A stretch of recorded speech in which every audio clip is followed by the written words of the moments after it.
The power for me to be successful was not in the teachers, it was not in the educational system, it was not in my culture, it was not in my society, it was within me. And I began to think, God, if you are a good God, why am I poor? If you are a great God, why are these people better than me? If you make me in your image, why are they special and I'm a monkey? And that night, no thunder, no lightning, no earthquakes, nothing. I just heard a voice in my mind, and the voice said, I ask you to believe me, and you will be saved, not them. And that night, I made a commitment to believe what God said. 13 years ago, I said, okay, I believe that I have the power to experience far beyond all I can ever ask, think, or imagine. 13 years old. And that's when my pursuit of God began. When was it that you realized you wanted to become a preacher? You know, I didn't want to become a preacher. Matter of fact, today I still don't consider myself a preacher. I think it drove me to have a passion to help everybody who's been oppressed. My passion is to make sure that no one should live under what I experienced. I never desired to be a minister. I desired to help people. My definition of leadership is very simple yet complicated. I believe that leadership is the capacity to influence others through inspiration, not manipulation. And that inspiration comes from a passion, which is motivated by a sense of vision and a sense of purpose. So leadership is first personal, then it's corporate. Leadership is not something you pursue, it's something you discover. Leaders are born when a human discovers something more important than their personal ambition. Leadership is You don't pursue it? Leadership You is, discover. no, true leaders do not seek followers. Leaders actually are pursuing a passion toward a purpose that gives them a sense of destiny. Yeah. For example, one of the greatest leaders of example that I use is Nelson Mandela, one of your great presidents. He never sought followers. Think about it. He discovered a purpose that was more important than his private preservation and his private ambition. He pursued that purpose privately. It attracted people. So leaders don't seek followers. Followers are attracted to leaders. Leaders are more concerned about discovering a purpose to improve the life of humanity that's more important than their personal ambition.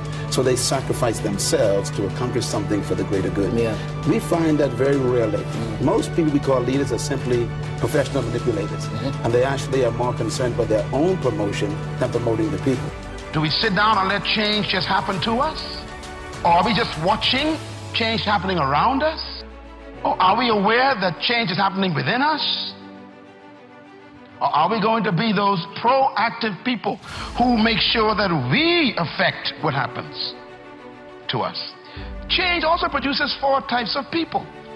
They are in this room. First of all, there are people who watch things happen. Now, let me say something about change. This is important here. Not all change is improvement. You used to weigh 128, and now you changed. And for some of you, that's not an improvement. You lost your wardrobe, you lost your ability to climb up steps fast, you even lost the quality of health that you had. Change doesn't mean improvement all the time. But the problem is, without change, there can be no improvement. So you have to decide what to do with change. Change will happen, and if you are not careful, it could be destructive. So you have to determine, what kind of change do I want in my life?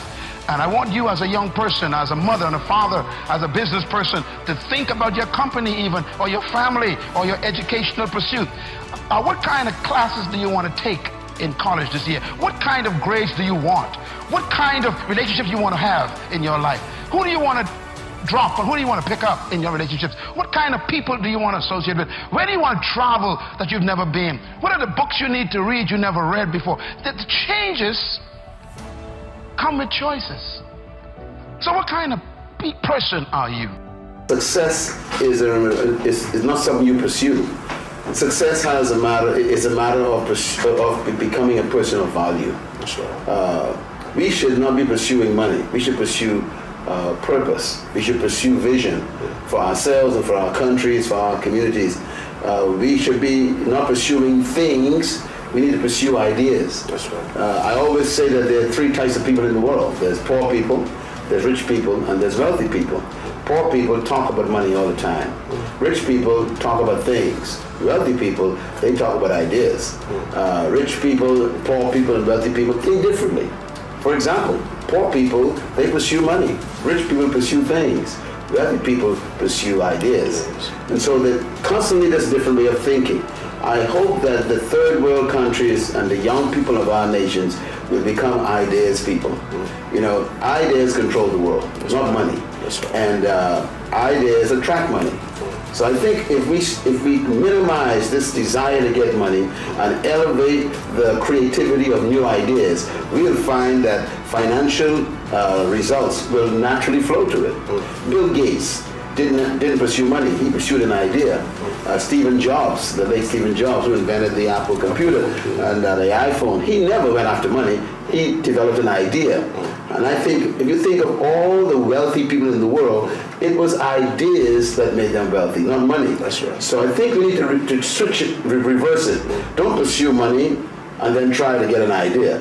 Get an idea and money to pursue the idea, and you become a byproduct as far as wealth. Change is inevitable. Change is also the principle of life. That means everything that is alive will change. And even things that are not alive will change. You know, a lady came to me, she says, I came to the Bahamas for the last 10 years and I missed 4 years. And I came here this past month and everything is different. The airport is new, she said. What happened to the old airport, she says. In other words, even the things not alive are changing. The way the river runs down the mountain is wearing away the mountain. You go back to that mountain 10 years later and the river is wider. Change is in creation. It's part of life. So here is the question then. Ecclesiastes chapter 3. It says, to everything there is a season, and to every purpose under heaven there is a time for it. To everything there's a season. How many things have a season? Everything. This is one of the best news I ever got in my life. When I understood this, I was a teenager and it changed my life.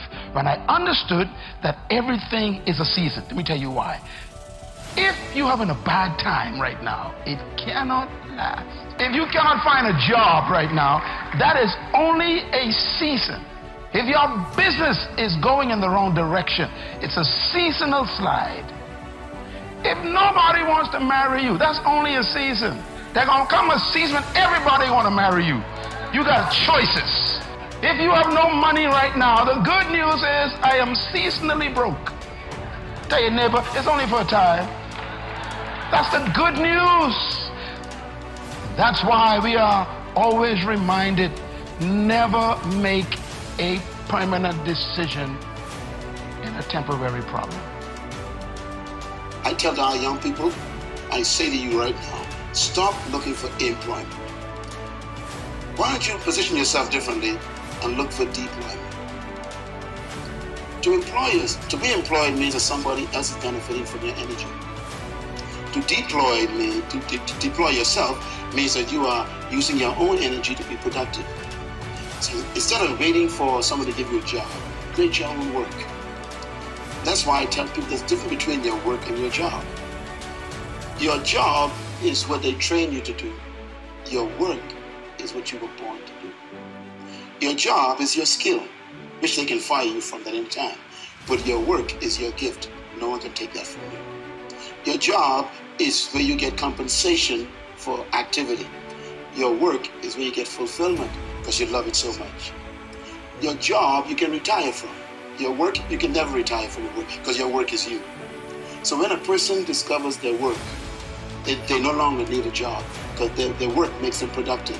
So there are young people in this country who are full of talents, full of gifts. And I want to say this too. Every problem in life is a business. All businesses are simply someone solving a problem. So the more problems that are in Kenya, the more businesses available for young people to begin.